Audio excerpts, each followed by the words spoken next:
Om Swastiastu, Bapak dosen pembimbing, Bapak Arya, serta Bapak Ibu, teman-teman mahasiswa program studi pendidikan anak usia dini. Kali ini kami dari kelompok 2 akan membawakan materi permasalahan perkembangan fisik motorik anak usia dini. Terlebih dahulu kami perkenalkan diri, nama saya Putu Suwardiana dan teman-teman saya. Yang pertama adalah Putu Pancawati, yang kedua ada Lu Intan Setiawati, yang ketiga adalah Lu Putu Saritami, yang keempat ada Kadek Ratna Sukma Wardani, yang kelima ada Kadek Artini. Kali ini berkaitan dengan fisik motorik anak, di mana terjadi permasalahan atau gangguan yang menghalangi atau menyebabkan ketidakwajaran atau ketidaknormalan. Dan berkaitan dengan perkembangan fisik sangat berkaitan erat dengan perkembangan motorik anak, di mana perkembangan fisik sangat mempengaruhi perkembangan motorik anak. Apabila fisik mengalami permasalahan, gangguan atau hambatan dalam perkembangannya, maka kemampuan motorik pun akan ikut terhambat. Perkembangan fisik individu, yaitu di sana ada 4 aspek perkembangan, yaitu ada sistem saraf, ada otot, ada kelenjar endokrin, ada struktur tubuh atau fisik. Jadi sistem saraf sangat mempengaruhi perkembangan kecerdasan pada anak. Yang kedua, otot sangat mempengaruhi perkembangan kekuatan atau kemampuan motorik. Dan kelenjar endokrin menyebabkan munculnya tingkah laku baru. Struktur fisik atau struktur tubuh meliputi tinggi, berat, dan proporsi. Ya, aspek fisik yang paling penting di sini adalah otak sebagai pusat atau sentral perkembangan dan fungsi perkembangan. Otak mempunyai pengaruh yang sangat menentukan bagi perkembangan individu lainnya. Motorik merupakan perkembangan pengendalian gerakan tubuh melalui kegiatan yang terkoordinir antara susunan saraf, otot, dan otak. Di sini perkembangan motorik ada 2, yaitu ada motorik kasar dan motorik halus. Semuanya perkembangan motorik ini, baik motorik kasar atau motorik halus, itu dipengaruhi oleh kerja otak. Motorik kasar itu sendiri meliputi ataukah contohnya seperti berjalan, berlari, melompat, ataukah naik turun tangga.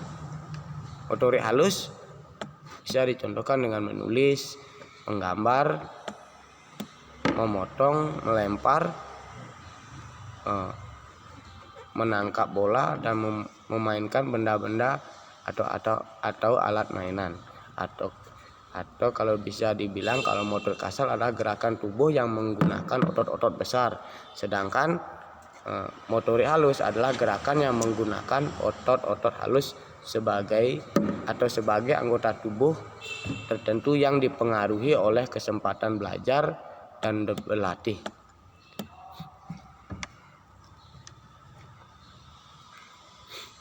Nah, di sini pada materi kali ini ada beberapa masalah yang nantinya akan kita bahas.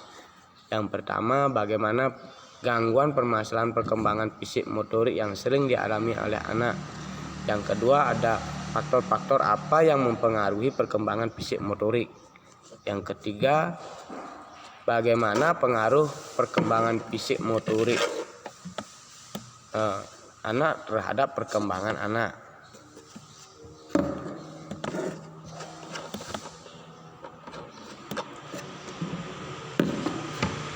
tujuan dari pembahasan materi ini adalah untuk mengetahui gangguan perkembangan fisik motorik yang sering dialami anak dan untuk mengetahui faktor-faktor yang mempengaruhi perkembangan fisik motorik serta mempengaruhi perkembangan fisik motorik terhadap anak. Manfaat dari pembahasan ini kita harapkan bagi para mahasiswa kita dapat mengetahui beberapa permasalahan atau masalah dalam perkembangan anak sehingga dapat memberikan pengetahuan mengenai cara mengatasi gangguan tersebut. Mungkin bagi guru-guru PAUD bisa dijadikan acuan di dalam pendidikan di sekolah nantinya. Lanjut, gangguan perkembangan fisik motorik yang sering dialami oleh anak meliputi gangguan dalam perkembangan fisik anak dan gangguan dalam perkembangan motorik anak. Di dalam gangguan dalam perkembangan fisik anak itu ada beberapa. Di dalam gangguan perkembangan fisik anak itu ada beberapa seperti gangguan fungsi panca indera, di mana gangguan fungsi pada panca indera yang banyak menimbulkan masalah pada anak adalah gangguan pada indera penglihatan dan pendengaran. Kekurangan daya penglihatan maupun pendengaran dapat diketahui bila derajat penyimpangannya sudah cukup besar dari yang normal. Sebaliknya, apabila taraf kekurangannya masih ringan, cukup sulit untuk mendeteksi kesulitan yang dihadapi anak. Yang kedua, ada cacat tubuh. Cacat tubuh umumnya terdapat pada tangan, kaki, atau wajah. Apabila seorang anak mengalami cacat tubuh pada tangan atau kaki, maka perkembangannya akan mengalami gangguan karena pada masa usia dini kemampuan tubuh sangat penting untuk menunjang perkembangannya. Yang ketiga, ada kegemukan atau biasa disebut obesitas. Kegemukan ini sering kita temui pada anak usia dini dan orang tua kadang-kadang membiarkan atau bahkan senang dengan kegemukan anak karena anak tampak lucu, tampak menggemaskan. Nah, kegemukan pada anak sejak dini perlu diwaspadai karena berbahaya bagi perkembangan selanjutnya. Kegemukan dapat membahayakan kesehatan yang dapat berakibat penyakit jantung, bisa diabetes atau kencing manis, dan tekanan darah tinggi. Yang keempat, ada gangguan gerakan peniruan atau stereotipik. Nah, gejala peniruan ini yang tampak pada gangguan stereotipik adalah gerakan motorik kasar atau disebut gross motor movement yang tidak wajar. Gerakan yang disebabkan karena kebiasaan tetapi mempunyai akibat yang tidak baik. Yang kelima adalah malnutrisi atau kurang gizi. Pendapat populer menyatakan bahwa masalah kurang gizi biasa ditemui pada anak-anak di dunia atau di negara-negara miskin. Pendapat ini tidak sesungguhnya tepat karena di negara-negara yang telah maju sekalipun masih juga ditemui masalah anak yang kekurangan gizi. Semua ini ternyata lebih kepada pola pengaturan makanan yang sehat dan seimbang. Anak mengalami malnutrisi akan tampak pada penampilan fisiknya. Nah, disinilah dibutuhkan kombinasi antara pengaturan pola makan dan asupan makanan serta kepedulian orang tua untuk melihat adanya tanda-tanda kekurangan gizi pada anak. Nah, di Indonesia sendiri pemerintah telah menggalang program gerakan 4 Sehat 5 Sempurna serta program pemberian makanan tambahan bagi anak di puskesmas, posyandu serta sekolah-sekolah. Yang selanjutnya ada gangguan dalam perkembangan motorik anak yang meliputi gangguan dalam motorik kasar. Gangguan itu adalah dalam motorik kasar adalah ketidakmampuan mengatur keseimbangan. Anak-anak yang mengalami kesulitan dalam mengatur keseimbangan tubuhnya biasanya juga memiliki kesulitan dalam mengontrol gerakan anggota tubuh sehingga terkesan gerakannya ragu-ragu ataukah tampak canggung. Nah, diketahui kurang lebih 80% dari jumlah anak yang memiliki gangguan perkembangan juga mengalami kesulitan pada pengaturan keseimbangan tubuh. Setelah pengaturan keseimbangan tubuh ini berhubungan dengan sistem vestibular atau sistem yang mengatur keseimbangan di dalam tubuh. Jika tidak segera ditangani, kesulitan ini akan dibawa terus oleh anak sampai saat mereka sekolah dan mengakibatkan masalah lain, yaitu dalam hal membaca dan menulis, reaksi kurang cepat, dan koordinasi kurang baik. Salah satu perkembangan motorik pada anak yang perlu diperhatikan adalah kemampuan bereaksi yang semakin cepat. Koordinasi mata tangan yang semakin baik, dan ketangkasan serta kesadaran terhadap tubuh secara keseluruhan. Namun, ada anak yang lambat dalam bereaksi. Koordinasi gerakannya juga tampak kacau sehingga seringkali disebut ceroboh dan menjadi bahan ejekan teman-temannya.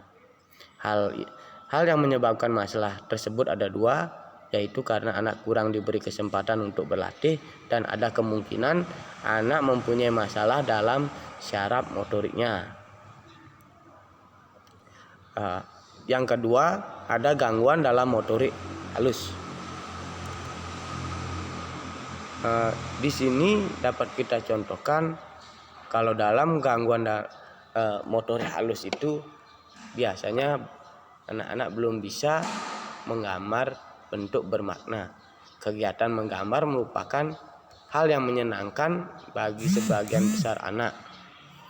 Namun yang perlu diwaspadai adalah jika anak belum dapat menggambar beberapa bentuk yang tergabung dengan baik menjadi satu bentuk yang lebih bermakna, maka kemampuan anak dalam mempersepsi apa yang ada di sekitarnya perlu dipertanyakan. Belum bisa mewarnai dengan rapi.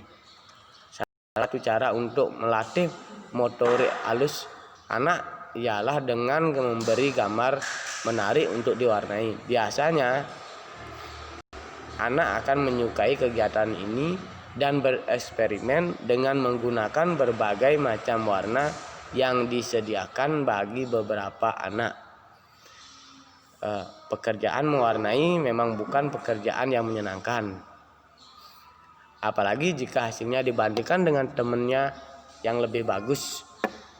Hal yang perlu diperhatikan yaitu jika anak enggan untuk mewarnai, cobalah melatih kesabarannya dalam menyelesaikan satu pekerjaan hingga tuntas sebelum beralih ke pekerjaan atau tugas yang lain. Demikian dari penjelasan di atas dapat ditarik beberapa contoh gangguan fisik motorik yang nampak pada anak usia dini, baik motorik kasar maupun halus. Yang pertama, berat badan yang tidak normal dalam perkembangan koordinasi motorik yang tidak disebabkan oleh retardasi mental, gangguan neurologis yang didapat maupun kongenital. Yang kedua, gangguan ini bisa bersamaan dengan kesulitan bicara. Yang ketiga, saat bayi tidak bisa merangkak kalau merangkak seperti merayap.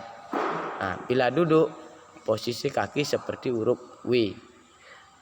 Anak tampak aneh dalam berjalan, sering jatuh, tersandung, dan menabrak. Lambat belajar berlari, melompat, dan naik turun tangga. Kesulitan mengikat sepatu, kesulitan memasang dan melepaskan kancing, melempar, dan menangkap bola. Anak tampak lamban dalam gerakan halus dan kasar. Selanjutnya, benda yang dipegang sering jatuh. tidak pandai menggambar, tulisannya yang sangat jelek. Sering dijumpai kesulitan bersekolah. Selanjutnya ada beberapa kasus dijumpai adanya riwayat komplikasi perinatal, misalnya berat badan, lahir rendah.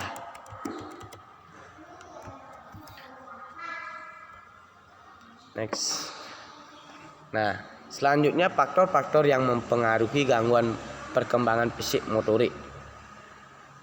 Di sini ada beberapa faktor yang mempengaruhi gangguan perkembangan fisik motorik anak.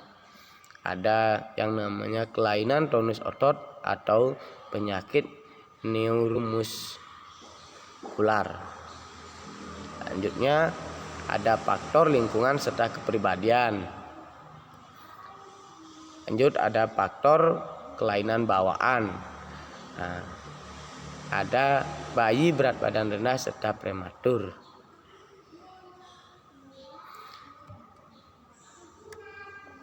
Menurut Dr. Andrew Endesman,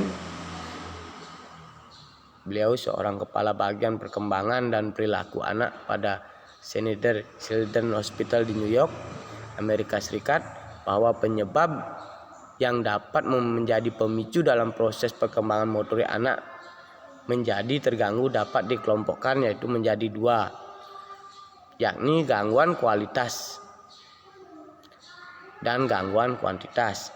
Gangguan kualitas itu sendiri adalah adanya ketidaknormalan pada proses perkembangan tersebut yang muncul dengan sendirinya. Contohnya, kekakuan pada salah satu atau kedua belah kaki anak. Kekakuan ini dapat muncul setiap saat tanpa mengenal batas usia. Sementara yang disebut sebagai gangguan kuantitas itu sendiri pada umumnya lebih merupakan bentuk-bentuk keterlambatan munculnya suatu keterampilan yang seharusnya sudah dimiliki si kecil pada tahapan usia tertentu. Nah, sejumlah faktor yang menyebabkan terjadinya gangguan antara lain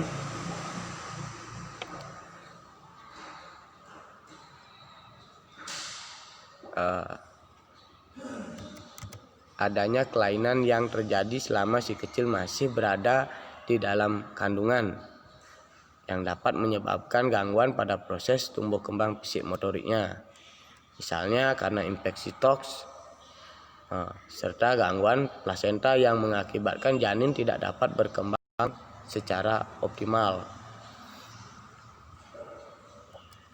Juga adanya sejumlah faktor yang mempersulit persalinan seperti hiperbilirubina atau kadar bilirubin di dalam darah melebihi kadar normal dan hipoksia atau kekurangan oksigen yang bisa menjadi penyebab terjadinya gangguan perkembangan motorik si bayi di kemudian hari.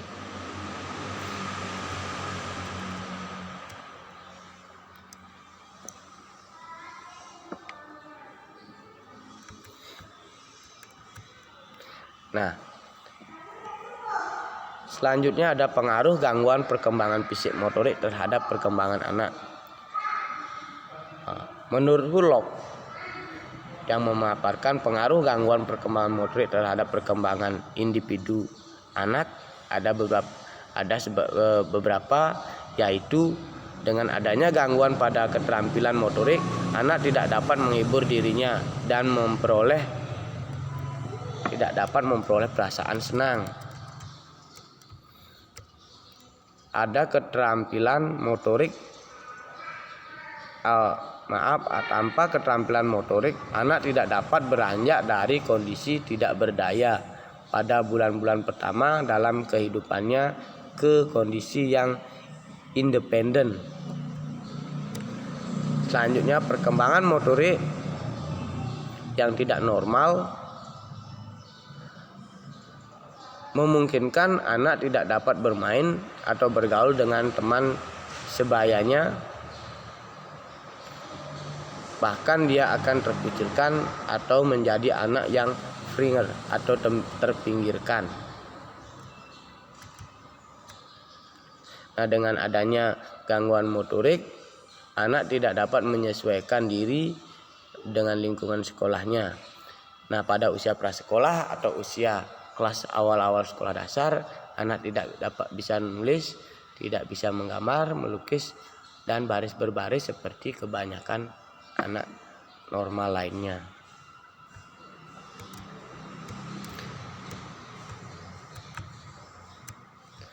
Nah, di sini ada penilaian yang dibagi menjadi dua, ada penilaian pertumbuhan dan ada penilaian perkembangan.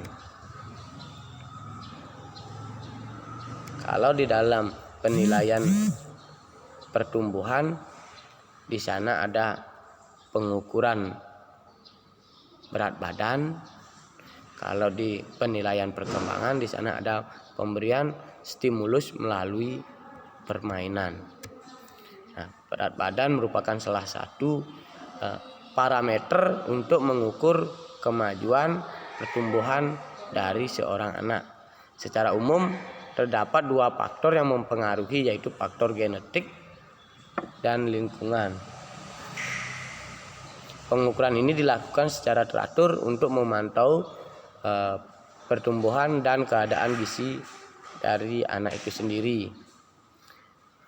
Anak ditimbang setiap bulan dan dicatat dalam kartu menuju sehat balita atau istilahnya KMS, sehingga dapat dilihat grafik pertumbuhan dan dilakukan intervensi.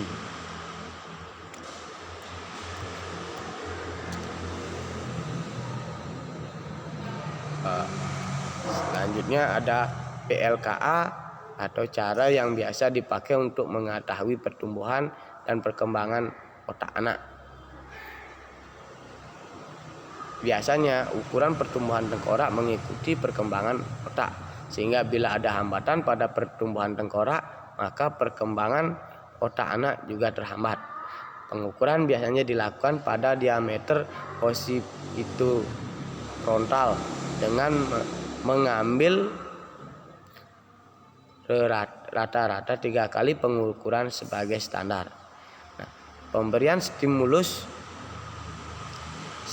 dalam untuk melatih dan mengajarkan anak-anak supaya melalui tahapan perkembangannya dengan baik, sehingga stimulasi dilakukan sambil bermain. Misalnya mengajak anak untuk berlari, berkeliling meja makan sambil berpura-pura menjadi kucing yang dikejar anjing kecil. Begitu pula ketika mau mandi, ajak anak berlari atau melompat-lompat ke arah kamar mandi. Kemudian diminta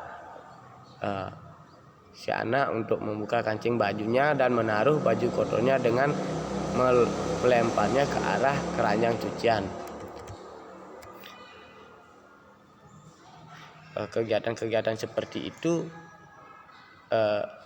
biasanya sudah menstimulasi beberapa motorik kasar si kecil. Tugas perkembangan jasmani berupa koordinasi gerak tubuh seperti berlari, berjinjit, melompat, bergantung, melempar, dan menangkap serta menjaga keseimbangan. Kegiatan ini diperlukan dalam meningkatkan keterampilan koordinasi gerak motorik kasar pada anak usia 4 tahun. Anak sangat menyenangi kegiatan fisik yang mengandung bahaya, seperti misalnya melompat dari tempat tinggi atau bergantung dengan kepala menggelantung ke bawah. Pada usia 5-6 tahun, keinginan untuk melakukan kegiatan berbahaya bertambah. Seperti misalnya anak ini menyenangi kegiatan lomba-lomba seperti balapan sepeda, balapan lari, atau kegiatan lainnya yang mengandung bahaya. Nah, kemampuan dasar yang harus dimiliki anak adalah keseimbangan yang baik, kemampuan koordinasi motorik dan motor planning atau perencanaan gerak. Contohnya saat anak ingin melompat sebuah tali, ia harus sudah mempunyai rencana apakah akan mendarat dengan 1 kaki atau 2 kaki. Kalaupun 1 kaki, kaki mana yang akan digunakan. Jika anak tidak kuat dalam perkembangan melompat, biasanya akan menghadapi kesulitan dalam sebuah perencanaan tugas yang terorganisasi atau tugas-tugas yang membutuhkan kemampuan motor planning. Pada fase ini yang berperan adalah sensorik, keseimbangan, rasa sendi, serta visual. Peran yang paling utama adalah proprioseptif. Bagaimana sendi merasakan suatu gerakan atau aktivitas. Umpamanya pada saat anak melempar bola seberapa kuat atau lemahnya lemparannya. Nah, supaya bola masuk ke dalam keranjang atau sasaran yang dituju. Jika kemampuan melempar tidak dikembangkan dengan baik, anak akan bermasalah dengan aktivitas yang melibatkan gerakan ekstremitas atas atau bahu, lengan, bawah tangan, dan jari-jari tangan. Seperti dalam hal menulis, tulisannya akan tampak terlalu menekan sehingga ada beberapa anak yang tulisannya tembus kertas atau malahan terlalu kurang menekan, atau antar hurufnya jarang-jarang atau berjalak. Dalam permainan yang membutuhkan ketepatan sasaran pun anak tidak mahir. Umpamanya permainan dashboard, aktivitas motorik halus lainnya juga terganggu, semisal pakai kancing baju, memakai pengikat tali sepatu, makan sendiri, merunce, main puzzle, menyisir rambut, melempar sasaran, dan lain-lain. Intinya, stimulasi pada perkembangan ini tidak optimal, berindikasi pada keterampilan motorik halus yang bermasalah. Nah, gangguan lain berkaitan dengan koordinasi, rasa sendi, dan motor planning yang bermasalah adalah ketika bola dilempar ke arah anak ada dua kemungkinan merespon, yaitu tangan menangkap terlambat sementara bola sudah sampai, ataukah tangan melakukan gerak menangkap terlebih dahulu sementara bola belum sampai. Seharusnya respon tangkap anak sesuai dengan stimulus datangnya bola, dan anak bisa memprediksi. Bila ada gangguan berarti anak bermasalah dalam sensor integrasinya. Sensor integrasi adalah mengintegrasikan gerak berdasarkan kemampuan dasar sensor anak. Tentunya ini dapat diatasi dengan terapi yang mengintegrasikan sensori-sensorinya. Perkembangan motorik halus anak pada taman kanak-kanak ditekankan pada koordinasi gerakan motorik halus. Dalam hal ini berkaitan dengan kegiatan meletakkan atau memegang subjek atau memegang suatu objek dengan menggunakan jari tangan. Pada usia 4 tahun, koordinasi gerakan motorik halus anak sangat berkembang, bahkan hampir sempurna. Walaupun demikian, anak usia ini masih mengalami kesulitan dalam menyusun balok-balok menjadi suatu bangunan. Hal ini disebabkan oleh keinginan anak untuk meletakkan balok secara sempurna, sehingga kadang-kadang meruntuhkan bangunan itu sendiri. Pada usia 5-6 tahun, koordinasi gerak motorik halus berkembang pesat. Pada masa ini, anak telah mampu mengkoordinasikan gerakan visual motorik, seperti mengkoordinasikan gerakan mata dengan tangan, lengan, dan tubuh secara bersamaan. Antara lain dapat dilihat pada waktu anak menulis atau menggambar. Nah, demikian pembahasan kita kali ini. Nah, dari pembahasan itu dapat kita tarik kesimpulan bahwa gangguan perkembangan anak motorik berarti ketidakwajaran yang terjadi pada bagian-bagian tubuh dan menjadi hambatan dalam perkembangan pengendalian jasmaniah melalui kegiatan pusat syaraf, urat syaraf, dan otot-otot yang terkoordinasi. Yang kedua, gangguan perkembangan fisik anak diantaranya yaitu gangguan fungsi panca indera, cacat tubuh, kegemukan atau obesitas, gangguan gerakan peniruan atau stereotipik, dan malnutrisi atau kurang gizi. Yang ketiga, gangguan dalam perkembangan motorik anak terbagi atas gangguan dalam motorik kasar seperti ketidakmampuan mengatur keseimbangan dan reaksi kurang cepat dan koordinasi kurang baik. Selanjutnya, gangguan dalam motorik halus seperti belum bisa menggambar bentuk bermakna dan belum bisa mewarnai dengan rapi. Yang keempat, ada gangguan perkembangan fisik motorik sangat berpengaruh terhadap perkembangan anak. Yang kelima, tindakan pencegahan gangguan fisik motorik anak diantaranya yaitu deteksi dini terhadap gangguan perkembangan dan pertumbuhan anak, serta memberikan stimulus agar si kecil melewati tahap perkembangannya dengan baik. Demikian yang dapat kami simpulkan. Jadi kami mohon saran dari apa yang telah kami